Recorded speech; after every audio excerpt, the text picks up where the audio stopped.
السلام علیکم دوستوں، امید کرتا ہوں آپ خیریت سے ہوں گے۔ جاب گھر کے پلیٹ فارم پر آپ سب کو خوش آمدید ناظرین۔ اسلام کے اندر نماز کو ایک بہت ہی زیادہ اہمیت حاصل ہے۔ نماز ان فرائض میں سے ہے کہ جس کو اللہ تعالیٰ نے فرض کیا ہے، یعنی اسلام کے جو کچھ بنیادی ارکان ہیں جس میں ایمانیات ہیں، نماز ہے، زکوٰۃ ہے، روزہ ہے اور حج ہے۔ تو نماز وہ چیز ہے جس کے جو اسلام کے بنیادی ارکان میں شامل ہے۔ ناظرین، نماز کی اہمیت اس سے آپ اندازہ لگائیں کہ اللہ تعالیٰ نے کوئی 700 مرتبہ قرآن کے اندر ذکر کیا ہے، نماز ادا کرو، نماز ادا کرو، نماز اور زکوٰۃ، نماز اور زکوٰۃ۔ اتنی زیادہ اہمیت ہے نماز کی کہ رسول اللہ صلی اللہ علیہ وسلم کی ایک حدیث ہے جس کا مفہوم یہ ہے کہ کفر اور شرک میں جو چیز فرق کرتی ہے وہ نماز ہے۔ ناظرین، اگر ہم اپنے ماحول کا جائزہ لیں، اگر ہم اپنے ارد گرد نظر دوڑائیں تو ہمارے ارد گرد ہم یہ دیکھیں گے کہ اکثر لوگ نماز نہیں پڑھتے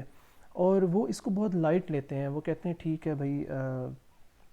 ٹائم ملا تو پڑھ لی، نہیں ملا تو نہ پڑھی۔ تو اگر آپ نماز نہیں پڑھیں گے تو آپ اپنے قومی شناختی کارڈ کے اندر تو جو مذہب ہے اس کے اندر تو آپ نے اسلام لکھوایا ہوا ہے، لیکن وہاں تک تو آپ ٹھیک ہے مسلمان ہیں، لیکن جو اللہ کا جو ریکارڈ ہے، جو اللہ کے ہاں جس چیز کو دیکھا جائے گا، تو اگر آپ نماز نہیں پڑھے تو آپ صرف اور صرف ایک بولنے کی حد تک تو مسلمان ہے، لیکن اللہ کے ہاں آپ کی اسلام کی کوئی اتنی اہمیت نہیں ہے، کیونکہ اللہ تعالیٰ نے قرآن میں 700 مرتبہ فرمایا ہے کہ نماز ادا کرو، اور نبی اکرم صلی اللہ علیہ وسلم کی حدیث ہے کہ کفر اور شرک میں جو چیز فرق کرتی ہے وہ نماز ہے۔ نماز کی اس قدر اہمیت ہے کہ نبی اکرم صلی اللہ علیہ وسلم جب اس دنیا سے رخصت ہو رہے تھے تو آپ صلی اللہ علیہ وآلہ وسلم کی جو آخری الفاظ تھے وہ تھے الصلاۃ الصلاۃ الصلاۃ، میری امت نماز کو نہ چھوڑنا، نماز کو نہ چھوڑنا، نماز کو نہ چھوڑنا۔ یہ ایک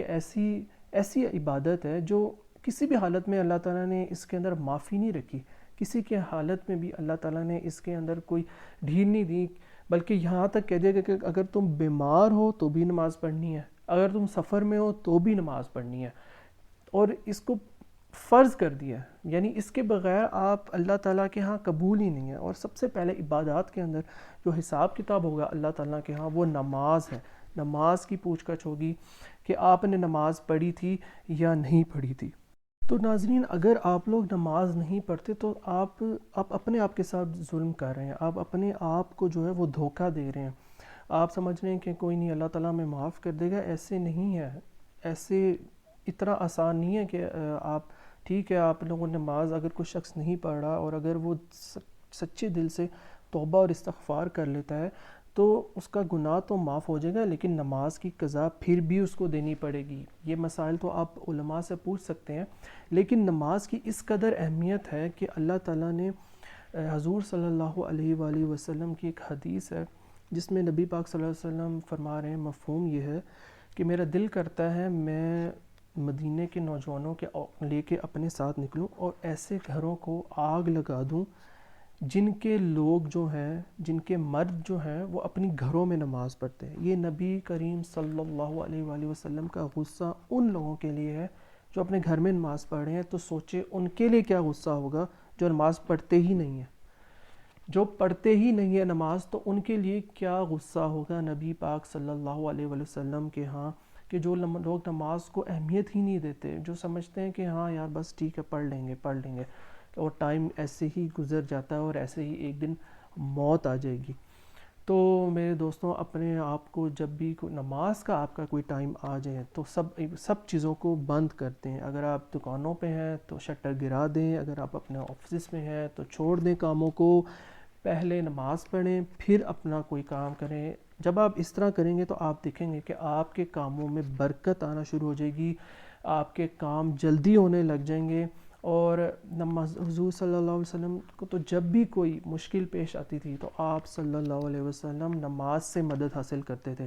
نبی پاک صلی اللہ علیہ وسلم کی حدیث کا مفہوم ہے کہ میری آنکھوں کی ٹھنڈک ہے نماز۔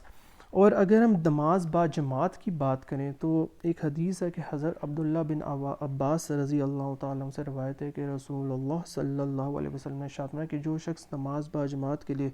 مؤذن کی پکار سنے اور اس کی تابعداری کرنے سے کوئی واقعی عذر اس کے لیے مانع نہ ہو اور اس کے باوجود جماعت میں نہ آئے تو اس کی وہ نماز ہی اللہ تعالیٰ کے ہاں قبول نہیں ہوگی۔ بعض صحابہ نے عرض کیا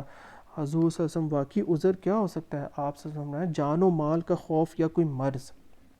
اسی طرح ایک اور حدیث ہے کہ حضرت ابو ہریرہ رضی اللہ تعالیٰ عنہ سے روایت ہے کہ رسول اللہ صلی اللہ علیہ وسلم نے ارشاد فرمایا کہ جس شخص نے وضو کیا اور اچھی طرح وضو کیا پھر وہ جماعت کے ارادے سے مسجد کی طرف گیا، وہاں پہنچ کر اس نے دیکھا کہ لوگ جماعت سے نماز پڑھ چکے ہیں اور جماعت ہو چکی ہے، تو اللہ تعالیٰ اس بندے کو بھی ان لوگوں کے برابر ثواب دے گا جو جماعت میں شریک ہوئے اور جماعت سے نماز پڑھی، اور یہ چیز ان کے لیے اجر و ثواب میں کمی کا باعث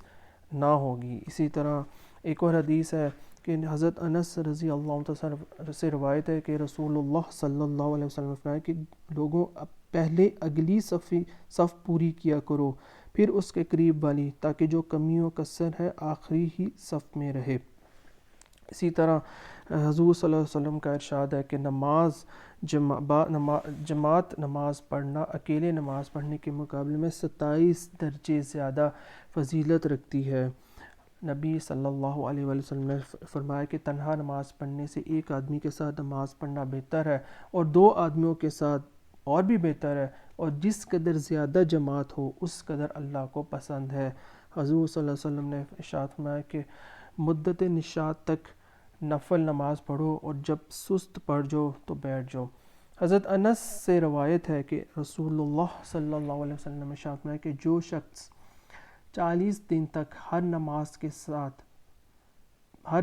جماعت کے ساتھ پڑھے اس طرح کہ اس کی تکبیر اولیٰ بھی فوت نہ ہو تو اس کے لیے 2